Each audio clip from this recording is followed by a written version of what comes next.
On the occasion of Azadi Ki Amrit Mahotsav, let us start our journey on built environment by paying obeisance to the birthplace of the author and composer of our national anthem, Kobiguri Rabindranath Tagore, a visit to his building at Jorashako. Now, going back, the architectural narrative of Bengal has, for centuries, been determined by the Bengal Delta crisscrossed by rivers where clay has been the local material supported by bamboo and timber. Hence, we almost do not find any ruins of hundreds and thousand-year-old. Rulers have come and gone in those bygone days, but the building structural remains are hardly found. Clay being the basic material here, sun-baked bricks and kiln-burnt terracotta were widely used, remains of which are found as temples in Bishnupur, Bankura and some other places.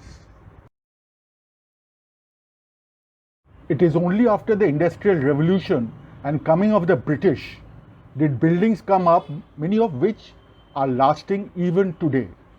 Kolkata, being the capital city those days, got a better share of these structures.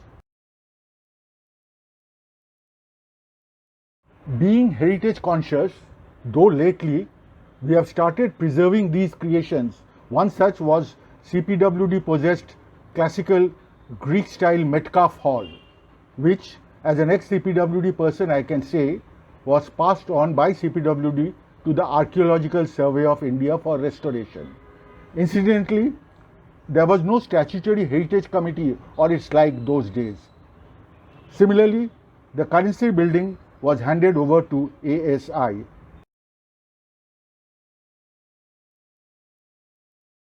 Those days, in the 19th century, local style grew around religious buildings. The Poreshnath Jain temple is one such.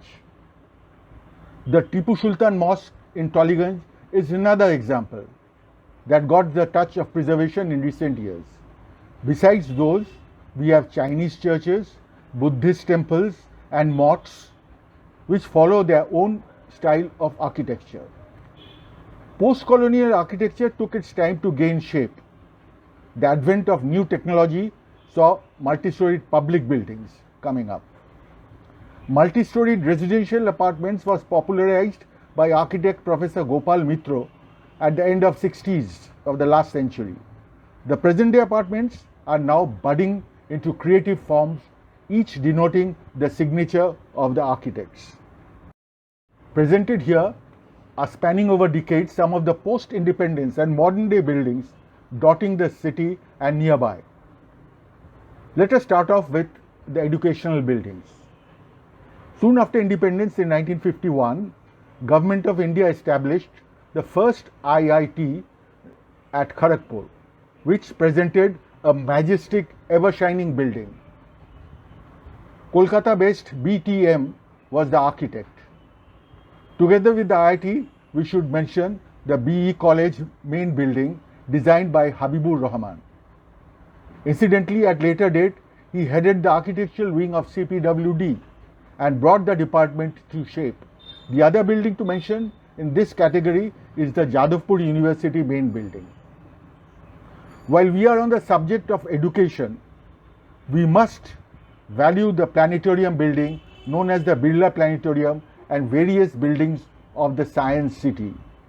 One of the fine buildings that caught my attention in recent years is the academic complex at IIT Kharagpur and the School of Management building in the campus. School buildings in no way can be left behind. One of them that needs to be highlighted is the New Town School. Coming to the institutional buildings, we start off with Vishwa Bangla Convention Center, an initiative of the state government. This center makes the city a MICE tourism destination in India. MICE means meetings, incentives, conferences and exhibitions. It houses a mega convention hall, exhibition halls, including the state banquet, a spacious pre-function area, a garden food court linked to the exhibition halls, and 2 smaller capacity auditoriums with its very own 4-star business hotel to facilitate the needs of the users of the convention center and otherwise. We also have an attractive building nearby which is known as the Wax Museum and the Finance Center. CPWD traditionally has been pioneer in public buildings. Some of the striking buildings are the Customs and Central Excise Office building on Rashbihari Connector in East Kolkata, also known as the GST building. Then the GSI, the Geological Survey of India office cum lab building at Salt Lake. Another GSI building, the multi-storied stores building nearby, and one designed 14-15 years back is the Hitco building in New Town. The Bio Wonder is an unique building of its own kind. The PricewaterhouseCoopers office building of 2006, located in the IT sector, its uniqueness is the integration of the open spaces at different levels to the various activity areas. Among the commercial buildings, perhaps, the first mall in eastern India was the Metro Plaza, built in 1997. It introduced the atrium flow pattern and space frame ceiling. The exterior facade treatment involved using rainwater pipe as a design element. Highlighted here are the South City Mall and the Acropolis Mall that came up much later. Our Twin City Howrah is not far behind. Aurobindo Mall with rooftop parking was built some years ago over an existing bustling market without disturbing their daily activities. The Topsail Toyota flagship showroom was created by the architect in a pure pristine form with bold scooped out mass, giving an impression of a mechanistic structure. Among the community buildings, the Gallery House at Bashberia draws everyone's attention. The building shape, form and texture was inspired by the terracotta temple works mentioned before. Exposed brickwork with ceramic inserts defined the character of the building. Coming to recreational buildings, Mahajati Sadhan is the first I should mention. Though the building was inaugurated in 1958 by the then Chief Minister Bidhan Chandra Rai, on 19th August 1958, Rabindranath Tagore laid the foundation exactly 19 years before, on 19th August 1939. The Sadhan was conceptualized by Netaji Subhash Chandra Bose. It was to play an important part in India's freedom movement. Besides that, the notable public buildings are the Rabindra Sadhan, very near to this place, and Nandan Complex, known to every cultural buffs of the city. Together, I cannot forget to mention the Heritage Plaza at Shawbhumi. Coming to sports, we have our Eden Gardens, which at intervals has been upgraded. Next to that is the Netaji Indoor Stadium, built in 1975. On the other side of the city, we have the Salt Lake Stadium, officially known as the Yuva Bharati Krinangan, and next to that, the Sports Authority Complex, first part of which was built by the state in 1979.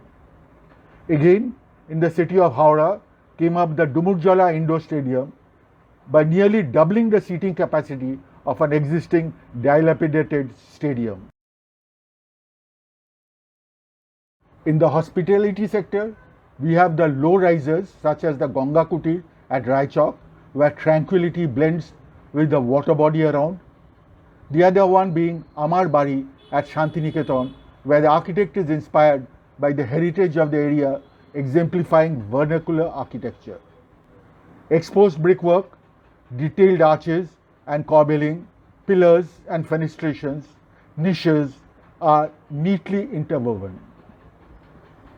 On the other end, we have the luxury living multi-storage structures such as the ITC Sonar.